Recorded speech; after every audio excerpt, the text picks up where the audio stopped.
müəyyən qədər, yəni cüzi qədər normaldan artıq. Bu dəfə sizə xəbərdarlıq edəcək, amma mütləq şəkildə nəqliyyat vasitəsinin şahslarını bir sürücü olaraq təmin edin. Yolunuz açıq olsun.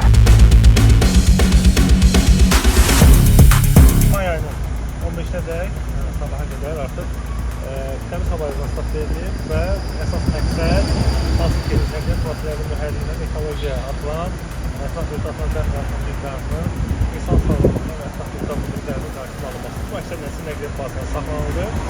Bütün vasitənin yoxlanacaq. İştirak etmək istəyir, bunu yaxınlaşa bilərsiniz. Vasitənin mühərriyinin atılan dəmqazının miqdarı xüsusi vasitənin yoxlanıldığı mövcud normalara uyğunluq təşəkkürümüzü bildirdik ilə nəqliyyat vasitələrimizdən bu formada istismar edilir. Yolunuz açıq olsun, diqqətli olsun. Təşəkkür ederim, sağ olun.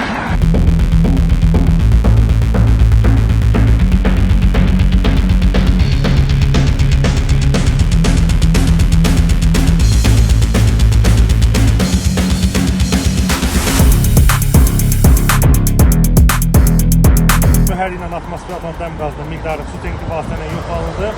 Normaldan artıq olduğu üçün birinci inzibati müəssisəyə gəlir və Azərbaycan Respublikası İnzibati Xətalar Məcəlləsinin 302.5-ci maddəsinə uyğun olaraq siz inzibati mərkəzə cəlb edilirsiniz.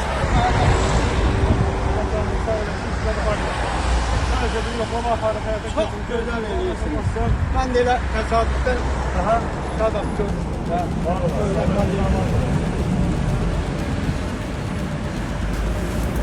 Sizdə oradan normativ olmalıda Partiya Federasiyonun